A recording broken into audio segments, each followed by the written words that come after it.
Gimana rasanya kalau tiba-tiba ada kapal induk musuh parkir di depan pintu rumah Anda? Apa yang bakal Anda lakukan? Panik? Menyerang? Atau malah mengumumkan kesepakatan ekonomi gede-gedean? Nah, hari ini kita bakal bedah strategi ganda Iran yang jujur aja cukup tak terduga dalam menghadapi tekanan. Nah, ini dia judul berita yang bikin kita semua garuk-garuk kepala. Di satu sisi ada ancaman serangan militer yang serius banget. Di sisi lain Iran malah sibuk ngumumin kerjasama ekonomi triliunan rupiah. Kelihatannya kan bertolak belakang banget ya. Dan kita harus tahu, ini bukan gertak sambal biasa loh. Kehadiran kapal induk sekelas USS Abraham Lincoln, lengkap sama seluruh armada tempurnya di perairan regional, itu sinyal yang sangat-sangat jelas. Taruhannya benar-benar tinggi. Jadi, pertanyaannya sekarang apa ini cuma pengalian isu? Atau jangan-jangan ada sebuah strategi besar yang lagi dimainkan di balik layar ya? Yuk kita bongkar sama-sama apa yang sebenarnya terjadi. Oke, langkah pertama dari strategi Iran ini adalah membangun benteng dari dalam. Jadi sebelum mereka lihat keluar, mereka beresin dulu fondasi ekonomi di dalam negerinya sendiri. Dan timingnya ini, wah bukan kebetulan sama sekali. Pengumuman besar ini dibuat pas banget waktu perayaan kemenangan revolusi Islam, momen yang penuh dengan simbol perlawanan dan kemandirian nasional buat mereka. Momen ini tuh dikenal sebagai Puluh Fajar atau 10 Fajar. Ini bukan cuma perayaan biasa, tapi semacam penegasan ulang nilai-nilai kemandirian mereka.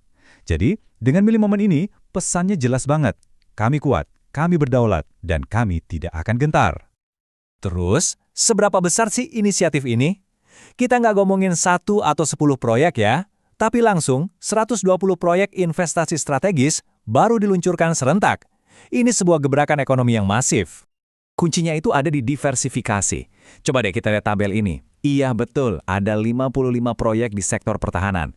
Tapi yang justru lebih menarik adalah 65 proyek di sektor non-pertahanan, energi, pangan, perumahan.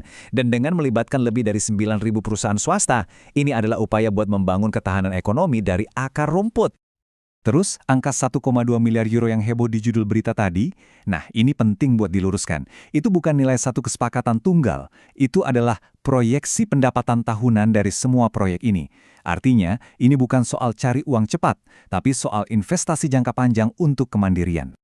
Tapi memperkuat diri dari dalam itu baru separuh cerita. Di waktu yang hampir bersamaan, Iran juga melancarkan, sebut saja serangan diplomasi, buat membangun jembatan dengan negara-negara tetangganya. Dan gerakannya cepat banget. Menteri Luar Negeri Iran langsung tancap gas. Konsultasi tingkat tinggi dilakukan dengan Turki, Qatar, dan Oman. Nah ini kan bukan negara sembarangan ya, mereka ini pemain-pemain kunci yang bisa menstabilkan kawasan. Dan inilah inti dari pesan diplomasi mereka, yang bisa kita lihat dari kutipan ini.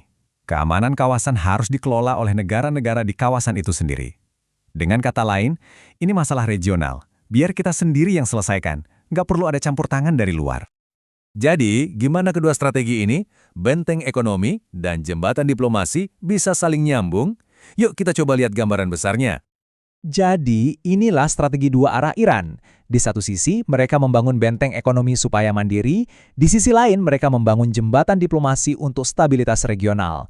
Keduanya saling memperkuat, menciptakan fondasi yang jauh lebih kokoh buat menghadapi tekanan apapun. Ini akhirnya ninggalin kita dengan satu pertanyaan besar. Di dunia yang makin gak menentu dan penuh tekanan, mungkinkah kombinasi antara membangun ekonomi yang kuat dari dalam dan menjalin hubungan baik dengan tetangga, ini justru jadi model baru bagi kedaulatan sebuah negara di masa depan? Sesuatu yang patut kita pikirkan bersama.